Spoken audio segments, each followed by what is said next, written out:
like to call upon Dr. Amit, please, to fight it against and say that no, no, I have my different cases and different IOL powers. Go ahead, Amit, sir, please. You need to unmute yourself, please. Amit, are you there? Yeah, he's there. Needs to unmute.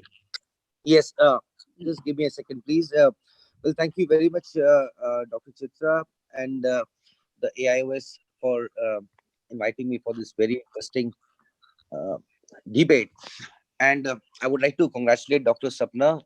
She has really talked very nicely about Barrett's 2K. And however, there's more to biometry. So I'll be speaking You on have why. to share your screen. Share your screen, sir. Amit. Wait.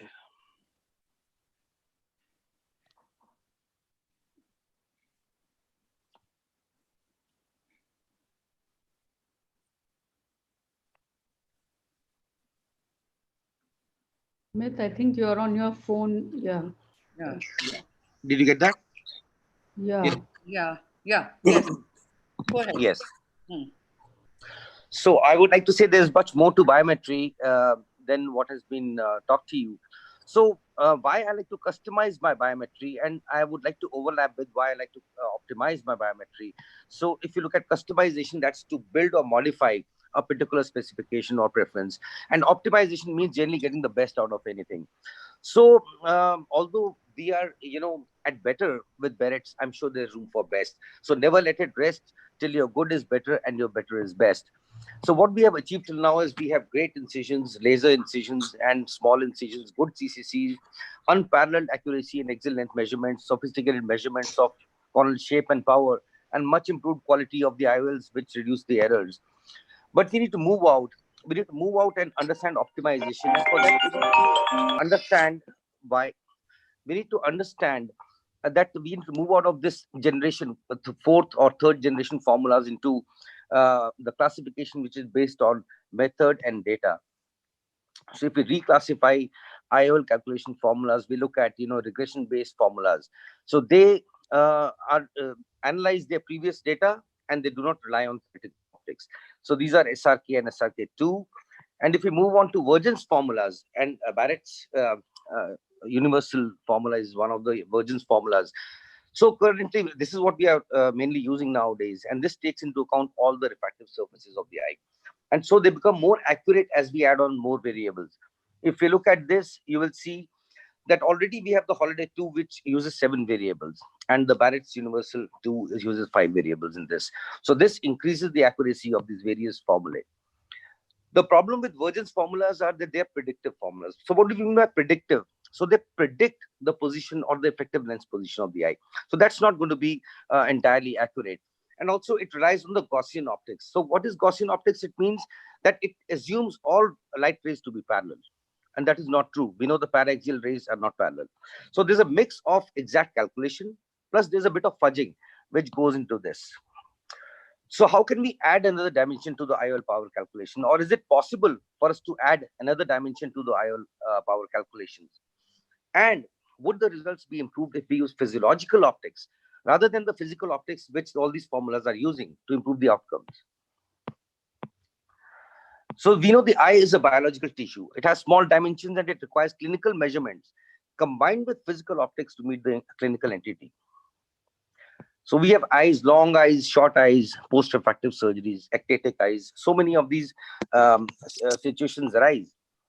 So how can we customize and optimize the power calculation?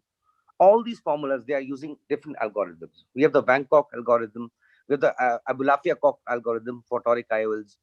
And also we have other formulas like Ladder's super formula. So what it does is, it's a kind of customization because it combines the best of various formulas to give us the best results of biometry.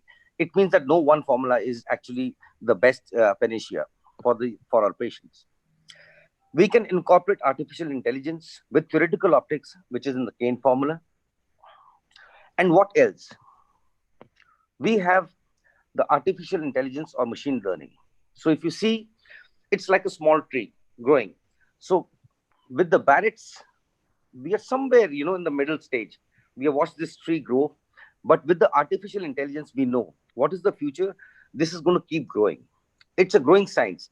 And as time goes by, we will find that it will be much, much more accurate even than it is now. Already it is better than other formula. And add on the ray tracing. So what is ray tracing? Essentially, this diagram I took from physics, some kind of a publication. So it shows that there's the inputs, various variables inputs are analyzed with radial basis and gives the output. So it's far more sophisticated and accurate.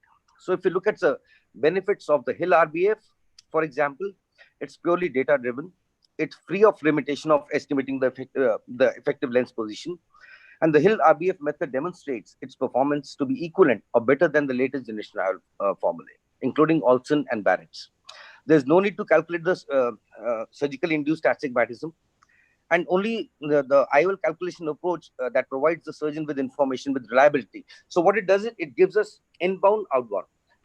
So inbounds is that the software is analyzing the result and saying that, listen, this is okay. It's okay to rely on this data. And if it doesn't have in the database, it will tell you that, listen, this is out of bounds.